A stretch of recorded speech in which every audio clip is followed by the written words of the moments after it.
Segunda carta de Pedro, capítulo 3, do versículo 9 ao 18. O Senhor não demora em cumprir a sua promessa, como julgam alguns. Ao contrário, Ele é paciente com vocês, não querendo que ninguém pereça, mas que todos cheguem ao arrependimento. O dia do Senhor, porém, virá como ladrão. Os céus desaparecerão com um grande estrondo, os elementos serão desfeitos pelo calor, e a terra e tudo o que nela há será desnudada.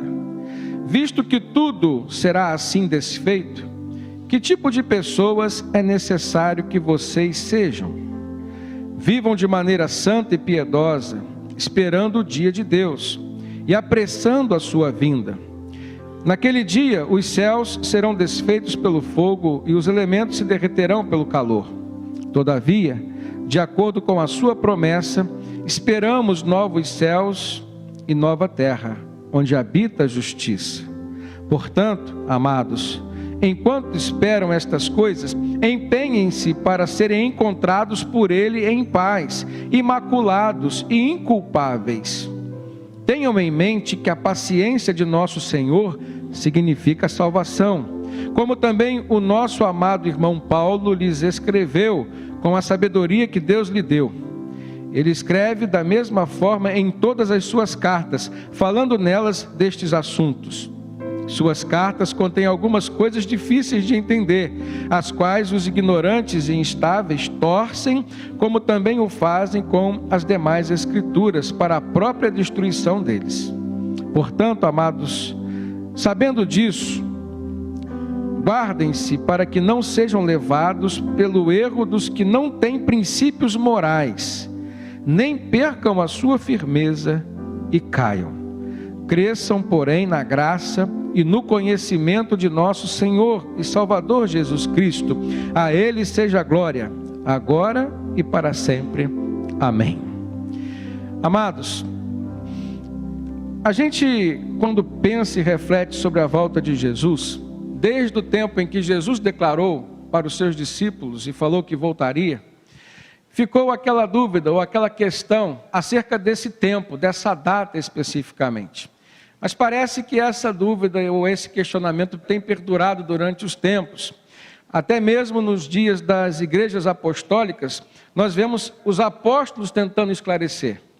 Mas o mais importante não é saber quando Jesus voltará, mas sim é estarmos vivendo de maneira digna da volta dele. Sermos encontrados em paz, como disse o apóstolo Pedro, e sermos encontrados aprovados por ele. Então, o caráter intempestivo da volta de Cristo, o fato de ser repentino, isso tem uma implicação na nossa vida. Imagine só se todos nós soubéssemos a data. Com certeza, alguns deixariam para se santificar, deixariam para se preparar, não negariam o seu próprio ser durante essa vida aqui e, com certeza, deixariam para a última hora, como é comum a todos nós. E o objetivo do Senhor Jesus não é esse. O objetivo do Senhor Jesus é voltar para arrebatar uma igreja já preparada. Então, o caráter intempestivo da volta de Cristo, ele tem implicações positivas na vida daqueles que o aguardam. Então é importante nós vivermos aguardando a volta do Senhor. O apóstolo Pedro fala aqui sobre a paciência de Deus para conosco. Ele fala sobre o desejo de Deus de que ninguém pereça. Então, durante esse tempo que vivemos aqui, Deus tem demonstrado toda a paciência. E a paciência de Deus, muitas vezes, ela se confunde com a sua graça. Elas estão intimamente relacionadas. A graça de Deus por Cristo Jesus é o que nos dá a salvação. E muitas vezes a nossa salvação, ela só existe porque Deus tem paciência para conosco. Agora imagine os irmãos, se Deus não fosse um Deus paciente. Olhando o verso 9, diz assim: o Senhor não demora em cumprir a sua promessa, como julgam alguns. Mas pelo contrário, Ele é paciente com vocês, não querendo que ninguém pereça, mas que todos cheguem ao arrependimento. Então poderíamos pensar, como que nós podemos sentir ainda hoje essa paciência de Deus para conosco. No primeiro aspecto, com relação à nossa salvação. Quantas vezes nós lutamos orando por alguém para que essa pessoa se converta? Ou quantas vezes somos nós mesmos, ainda pensando no tempo que não éramos convertidos, quantas vezes nós lutamos nessa vida aqui sem termos um entendimento espiritual, sem termos um discernimento, e sofremos por conta disso? E se não fosse a paciência de Deus para conosco, talvez não chegasse o dia em que nós haveríamos de conhecer verdadeiramente a Cristo e sermos aceitos por Ele. Quantas vezes hoje nós temos experimentado da paciência de Deus diante dos nossos erros, diante dos nossos pecados? Quanto tempo, às vezes, nós levamos para nos consertar diante de Deus e ouvimos várias vezes Deus falando conosco. Então, a paciência a qual o apóstolo Pedro se reporta é uma paciência que traz para nós bênçãos, é uma paciência que, se não existisse, poderíamos também pensar que não existiria a graça de Cristo sobre nossas vidas. O que seria de nós se não fosse a paciência de Deus? No segundo aspecto, só desse versículo nós podemos pensar acerca da comprovação e da coerência lógica que nós vemos na afirmação do apóstolo Pedro, quando ele diz que Deus é paciente para conosco, não querendo que ninguém pereça, mas que todos cheguem ao arrependimento. Ao contrário do que muitas vezes nós ouvimos acerca do pensamento de Deus, como por exemplo a predestinação, que alguns foram predestinados à salvação, outros foram predestinados à condenação. Nesse texto, de uma forma muito clara, nós vemos que o desejo de Deus é de que todos cheguem à salvação. Então, em hipótese alguma, eu posso crer que alguém já nasceria com o desejo predeterminado de Deus de que ela fosse condenada. Aliás, Deus nunca desejou condenar ninguém. A condenação está sobre a humanidade por conta de uma opção da própria humanidade. Quando Deus fez o mundo, criou o homem, colocou-o no paraíso, Deus olha para toda a criação e diz que tudo que Ele fez era bom, era perfeitamente bom. E dotou o homem de um livre-arbítrio tal que pudesse dar a ele a liberdade de escolha, até mesmo para que Deus pudesse receber uma adoração que fosse voluntária e espontânea. Se nós nos reportarmos à Bíblia como um todo, nós vamos ver que a razão da nossa criação está na glória de Deus. E o fato de nós, seres humanos, termos sido criados à imagem e semelhança de Deus, se explica pela vontade de Deus de se relacionar conosco. Somos dotados de sentimentos que a Bíblia explica que Deus também tem. E através disso nós podemos compreender que, se da mesma forma que nos relacionamentos nós nos entristecemos, Deus também se entristece. Da mesma forma que nos relacionamentos nós gozamos de alegria, Deus também se alegra. Então, o livre-arbítrio veio até nós. Mas por conta do livre-arbítrio, o pecado chega à humanidade. E quando ele chega à humanidade, vem com ele a condenação. Mas desde a eternidade, então, Deus já se predispôs a criar um plano de salvação. Então o desejo de Deus sempre foi que ninguém nunca viesse a se perder. E quando o apóstolo Pedro fala da volta de Cristo Jesus, irmãos, uma coisa está clara. E a volta de Cristo Jesus sempre nos estampa o julgamento final. Então, se há algo que nós temos que ver como coerente com relação à volta de Cristo Jesus, é o fato de que a vida que nós levamos aqui é o que vai determinar a vida que nós levaremos lá, se será ou não com Ele. Mas o desejo de Deus em amor é que haja essa reconciliação. Por isso Ele deu Cristo Jesus a nós. Se nós lermos 1 Tessalonicenses 5,9, o apóstolo Paulo vai estar falando lá. Porque Deus não nos predestinou para a ira, mas para a aquisição da salvação por nosso Senhor Jesus Cristo. Então, se existe uma predestinação para todos nós, irmãos, era para que todos nós fôssemos feitos filhos de Deus, por meio de Jesus Cristo. Porque essa era a vontade de Deus desde o princípio. Essa continua sendo a vontade de Deus até os dias de hoje. O último verso dessa carta de Pedro que nós lemos, O apóstolo fecha a sua segunda carta dizendo: cresçam, porém, na graça e no conhecimento do nosso Senhor e Salvador Jesus Cristo, e a Ele seja dada toda a glória, hoje e para sempre. Amém. Não há como você encontrar a salvação, não há como você se preparar para a volta de Cristo Jesus sem conhecer a pessoa dele. Não há como você ser salvo se não for por meio de Cristo Jesus. Mas Pedro também faz alusão nesse primeiro versículo que nós lemos acerca da importância do arrependimento. Ele fala da paciência de Deus conosco, ele fala do desejo de Deus de que ninguém pereça, mas ele diz: olha, isso só vai chegar até vocês quando vocês chegarem ao arrependimento. Então nós temos que refletir, irmãos, com relação à nossa vida hoje aqui. O cristão verdadeiro, autêntico, ele precisa olhar para o seu comportamento, até mesmo como prova da sua certeza de salvação, que muitas pessoas dizem ter. Mas da mesma maneira como Jesus disse: olha, pelos frutos vocês conhecerão a árvore, da mesma forma, nós podemos pensar que são as nossas obras, é aquilo que nós fazemos, a maneira como nós vivemos, que vão testificar a nossa fé. O apóstolo Paulo afirma que nós somos salvos por meio da fé, mas fé é algo subjetivo. Portanto, o apóstolo Tiago depois vem dizer que a fé sem obras é morta. São as obras que testificam, que dão testemunho da nossa verdadeira fé, de uma fé que possa nos salvar. Então, em toda a Bíblia, nós vemos a palavra de Deus apontando para o comportamento do ser humano, do qual nós não podemos fugir, irmãos. Às vezes nós olhamos para uma igreja, falando de nós mesmos, e nos encontramos de uma maneira fria, nos encontramos de uma maneira inerte. Às vezes nós olhamos para a nossa vida e nós não verificamos essas obras, as quais Deus sempre desejou que nós fizéssemos. E que o apóstolo Paulo diz: para as quais nós fomos chamados. Agora, isso tem por requisito o conhecimento de Cristo, do caráter de Cristo, da vontade de Cristo. E muitas vezes, irmãos, parem e pensem comigo, nós estamos querendo conhecer o caráter de Cristo, a vontade de Cristo, somente para nos orientar naquilo que é interesse nosso. Eu preciso buscar a vontade de Cristo Jesus em todas as circunstâncias.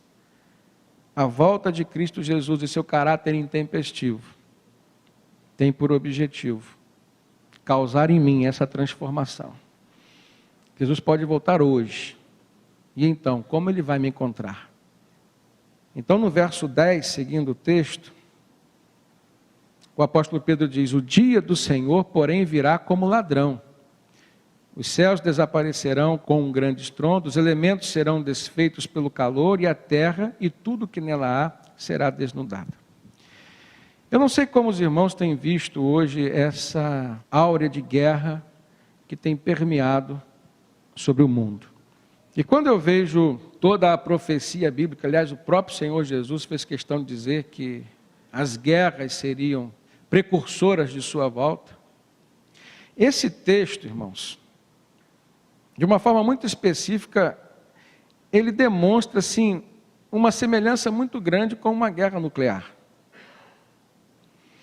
Isso tem trazido para mim uma inquietação, no sentido de que esse conflito entre Coreia do Norte e Estados Unidos, e a motivação do conflito é o fato de que a Coreia do Norte tem investido no armamento nuclear, e todo o controle está na mente de uma só pessoa, o ditador da Coreia do Norte.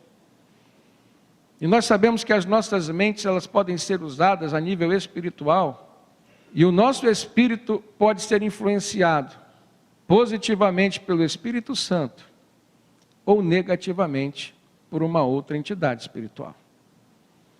Eu vejo que nós podemos estar vivendo dias hoje muito próximos da volta do Senhor Jesus. Que não seja essa, mas eu vejo que nós já estamos numa iminência da volta do Senhor Jesus. E a questão é, o que isso causa em mim como motivação a viver mais para Deus, e viver menos para mim mesmo. Agora, o que eu quero dizer para os irmãos, foi que o Senhor Jesus, quando chamou os seus discípulos, quando o Senhor Jesus disse: se alguém quer vir após mim, negue-se a si mesmo, tome a cada dia a sua cruz e siga-me. Em momento algum, o Senhor Jesus disse que estaria oferecendo uma vida pior do que aquelas que eles experimentavam antes. Pelo contrário, irmãos, a vida que o Senhor Jesus deu aos seus discípulos foi uma vida muito melhor do que a que eles tinham antes. E a vida que Jesus tem para nos dar hoje é uma vida muito melhor do que qualquer estilo de vida que nós estejamos experimentando. Quanto mais nós nos aproximamos de Deus, mais nós experimentamos a realidade dos céus. Mais nós trazemos o céu à nossa vida aqui. Então eu preciso sim analisar a minha vida, eu preciso me autopoliciar, eu preciso me esforçar para melhorar. Quando o apóstolo Pedro fala que esse dia será como um ladrão, nós vamos ver que, na verdade, ele está replicando o que Jesus já havia ensinado para ele. Se você olhar Mateus 24, no verso 3, diz que, estando Jesus assentado no Monte das Oliveiras, chegaram-se a ele seus discípulos, em particular, dizendo: dize-nos quando serão estas coisas e que sinal haverá da tua vinda e do fim do mundo. Aí mais à frente, no verso 36, Jesus fala: mas daquele dia e hora ninguém sabe, nem os anjos do céu, mas unicamente o meu Pai. Então Jesus não satisfaz a curiosidade dos seus discípulos. Aliás, eu vejo um Deus que não abre mão da sua glória nesse aspecto. E nesse texto de Mateus 24, a partir do verso 36, depois que Jesus diz: daquele dia e hora ninguém sabe, nem os anjos do céu, mas unicamente o meu Pai, Jesus fala assim: foi como nos dias de Noé, e será assim também a vinda do Filho do Homem, se referindo à sua volta. Porquanto assim como nos dias anteriores ao dilúvio, comiam, bebiam, casavam-se e davam-se em casamento, até o dia em que Noé entrou na arca, e não o perceberam até que veio o dilúvio, e os levou a todos, assim será também a vinda do Filho do Homem. Então, estando dois no campo, Jesus falou: será levado um e o outro será deixado. Estando duas moendo no moinho, será levada uma e deixada a outra. Olha o que Jesus falou no versículo 42. Vigiai, pois, porque não sabeis nem o dia e nem a hora em que há de vir o vosso Senhor. Não foi revelado a data justamente para que nós pudéssemos viver de maneira vigilante. Se nós voltarmos àquela passagem em que Jesus chama Pedro, Tiago e João para orar, e quando ele volta a primeira vez, encontra os discípulos dormindo.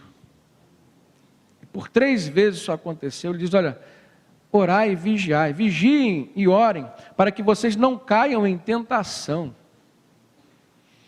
Então a vigilância, ela tem um caráter muito especial na qualidade da nossa vida aqui. E quanto mais nós nos vigiamos, quanto mais nós nos policiamos, mais nós nos preparamos para a volta do Senhor Jesus. Agora você poderia estar se perguntando nesse momento: eu tenho a Cristo, eu tenho o Espírito Santo, então o que a vigilância pode trazer para mim, se eu tenho alguém que me vigie? Talvez você esteja se perguntando: já entreguei minha vida a Cristo, então é Ele quem vai me vigiar. Agora, irmãos, existem coisas que competem a nós, e aquilo que compete a nós fazermos, Jesus não vai fazer por nós, em todas as circunstâncias. Talvez você possa estar passando hoje por uma situação difícil na sua vida, e você quer uma atitude, sobrenatural de Deus sobre você. Aliás, é o que todos nós queremos nos momentos em que nós nos encontramos em dificuldades. Mas talvez a chave, que vai desvendar esse problema esteja nas tuas mãos. Porque talvez seja uma atitude que compete a você, que venha demandar de você uma transformação, uma mudança, uma forma radical de se transformar. Então, para se transformar, você precisa compreender o momento e o mundo em que você está. Ninguém que não compreende o seu estado atual pode começar a buscar uma mudança de estado. O arrependimento é um ponto de partida. Porque quando você se arrepende, é porque você compreende aquilo que você está fazendo como sendo algo negativo a você e aos outros. A partir do arrependimento, existem várias outras atitudes que deverão ser desencadeadas na sua vida, que vão depender do seu esforço pessoal, da sua dedicação. Eu falo de uma forma mais profunda, vai depender do seu amor por Deus, ou por quem você estará buscando essa transformação. Agora, quando nós buscamos a Cristo, as transformações que precisam acontecer em nós são reveladas por Ele. Porque Deus é um Deus de revelação. Preste atenção nisso. Ele disse: clame a mim, e anunciar-te-ei coisas grandes e ocultas que não sabes. Isso demonstra um caráter de Deus de nos mostrar aquilo que muitas vezes a nossa consciência humana e limitação, de inteligência não nos permite saber, não nos permite conhecer. Então nós temos em Deus esse apoio, um Deus que nos revela aquilo que nós não conseguimos alcançar ou saber. Agora, o caráter intempestivo da volta de Cristo é o que vai me motivar a estar sempre buscando a presença do Senhor. Então, no versículo 43, depois de Jesus dizer: vigiai, pois, porque não sabeis a hora que há de vir o vosso Senhor, ele faz uma comparação muito interessante. Ele diz assim, verso 43, mas considerai isso: se o pai de família soubesse que a vigília da noite havia de vir o ladrão, ele vigiaria e não deixaria minar a sua casa. Por isso estáis vós apercebidos também, porque o Filho do Homem há de vir a hora em que não penseis. Eu quero dizer para você, de uma forma bem íntima, dentro da palavra, que há coisas que Deus não nos mostrou, para que nós pudéssemos viver de maneira atenta todos os dias das nossas vidas. Leia o texto sobre a volta de Cristo Jesus e pense, se você soubesse quando Ele voltaria, talvez você não o buscasse todos os dias. E em não o buscando, você não gozaria das suas recompensas. Talvez você tenha vindo aqui alguns domingos e você tenha ouvido a palavra de Cristo Jesus. Talvez você até tenha essa palavra bíblica como sendo um instrumento para nortear a sua vida. Mas será que você tem visto essa palavra bíblica como algo que realmente possa transformar o seu entendimento, no sentido de que te leve a crer realmente que Jesus é o Filho de Deus, que Ele morreu por você?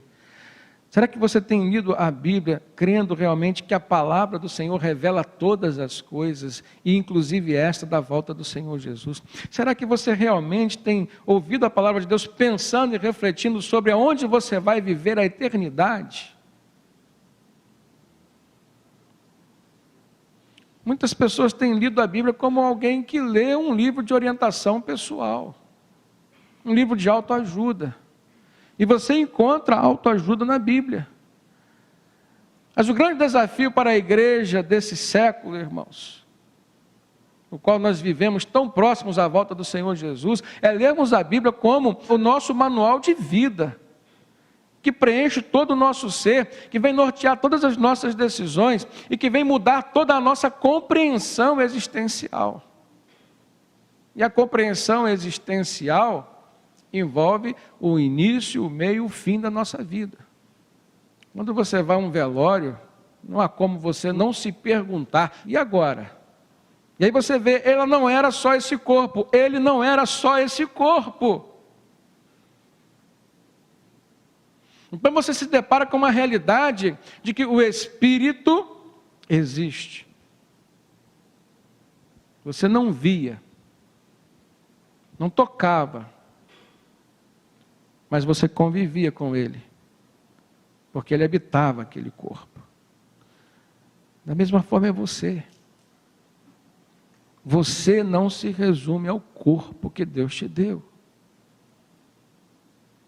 E aí? O que isso muda na sua vida aqui? Eu vou viver aqui preparando o meu espírito, porque a Bíblia diz que esse corpo voltará para o pó de onde ele veio, mas o espírito é eterno. A volta de Cristo Jesus, irmãos, tem por objetivo me fazer refletir sobre o que eu estou fazendo com a vida que Ele me deu aqui. Então Jesus continua dizendo, versículo 44, por isso estai vós apercebidos também, porque o Filho do Homem há de vir a hora em que ninguém vai saber. Pois quem é o servo fiel e prudente, que o seu Senhor constitui sobre uma casa para dar sustento ao seu tempo? Bem-aventurado aquele servo que o Senhor, quando vier, achar servindo assim, com prudência, com sabedoria, com amor e revestido de graça. E finalmente, o apóstolo Pedro conclui, explanando o modo como nós devemos viver, aguardando a volta de Cristo. Então, a partir do verso 11, ele fala sobre santidade, ele fala sobre espiritualidade. Ele diz, visto que tudo será assim desfeito, que tipo de pessoas é necessário que vocês sejam? Vivam de maneira santa e piedosa. Para quem Pedro estava escrevendo, irmãos? Pedro estava escrevendo para os cristãos, são as cartas gerais da Bíblia. Pedro estava escrevendo para mim, para você hoje.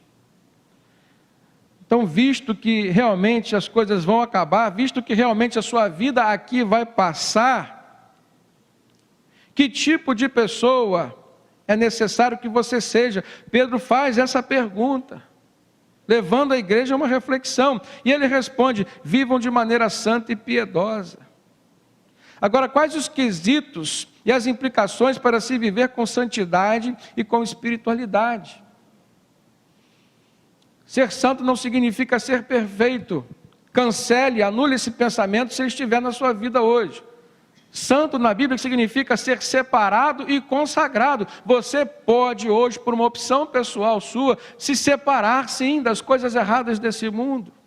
E você pode optar por ter uma vida mais consagrada a Deus. Isso é santidade. Não é um elemento intangível. Santidade é algo que pode ser vivido por nós. E deve ser. E espiritualidade. Não confunda espiritualidade com religiosidade.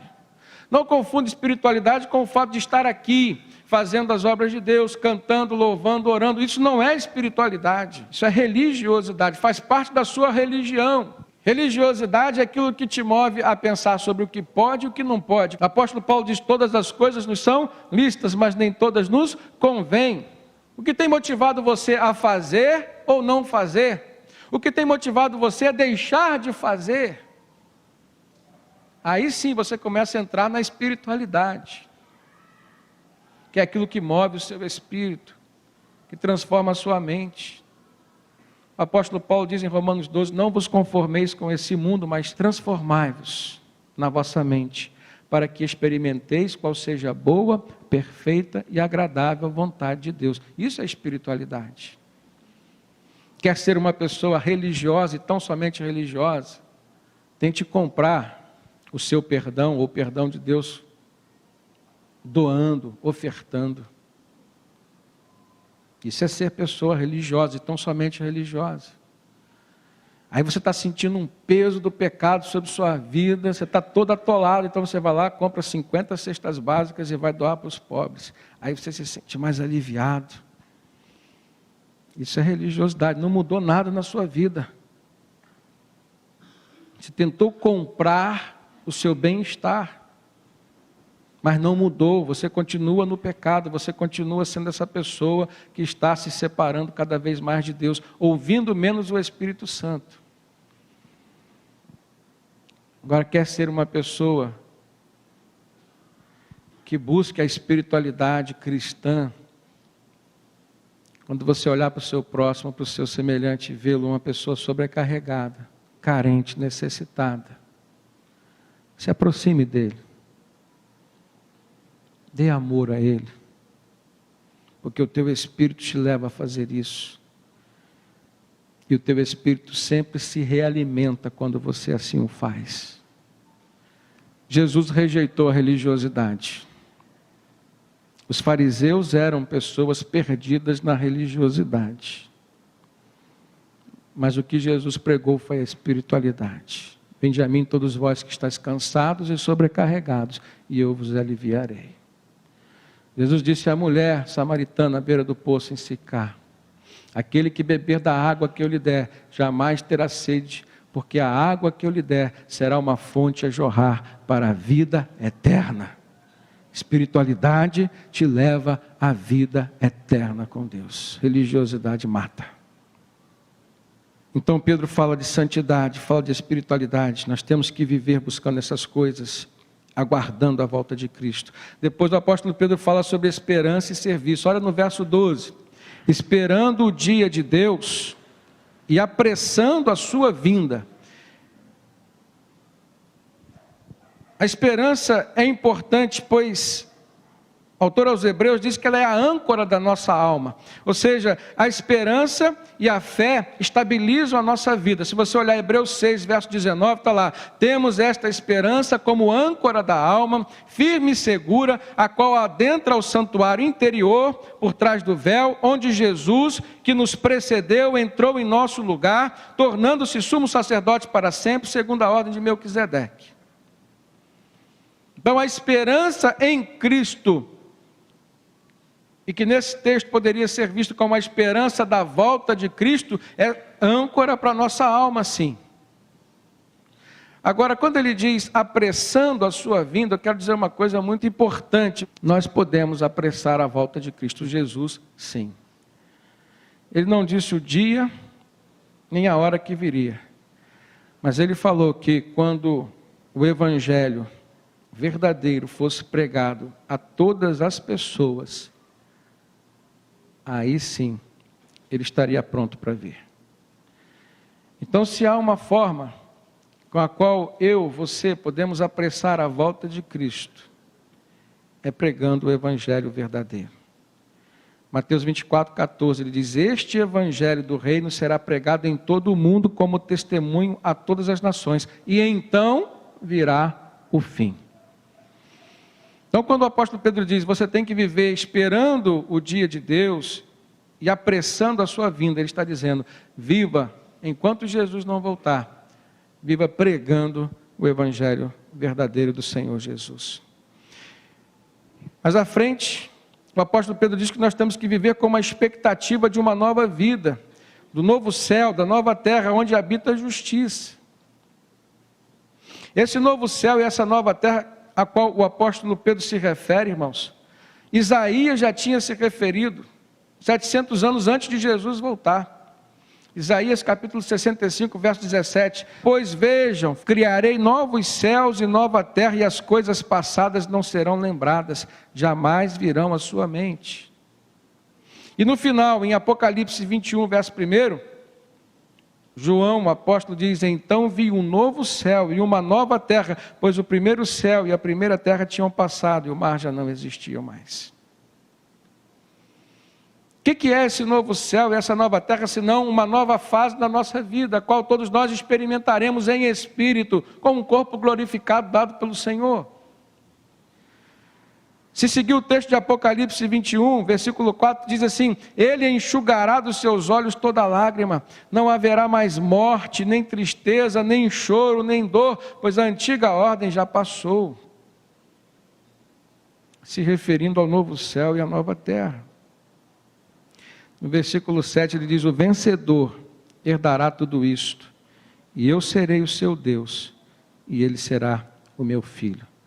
Mas preste atenção, versículo 8, depois de dizer que o vencedor herdará tudo isso, ele diz assim: mas os covardes, os incrédulos, os depravados, os assassinos, os que cometem imoralidade sexual, os que praticam feitiçaria, os idólatras e todos os mentirosos, o lugar deles será no lago de fogo que arde com enxofre.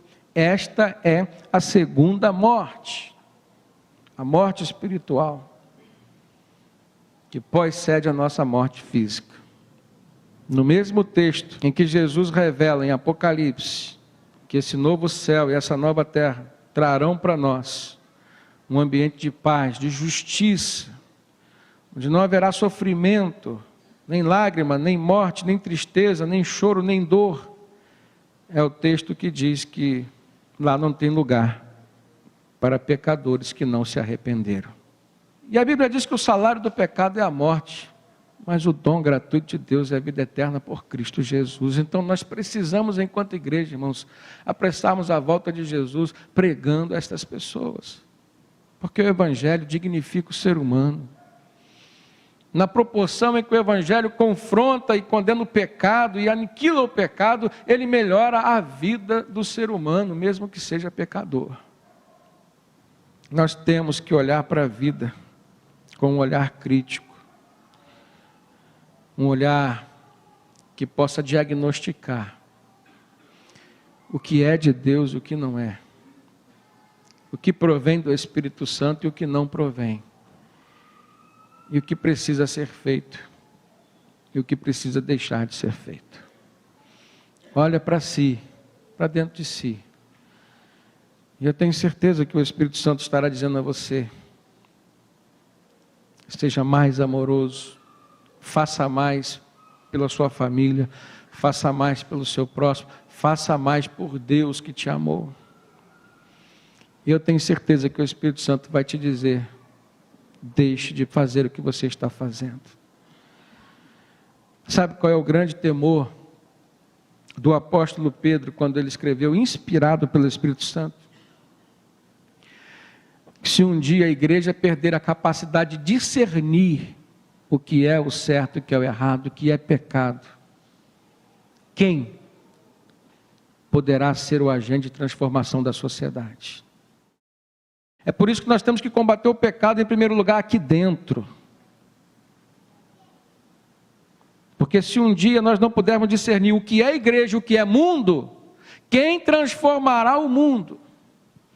Que a volta de Cristo Jesus, irmãos, nos faça refletir sobre tudo isso.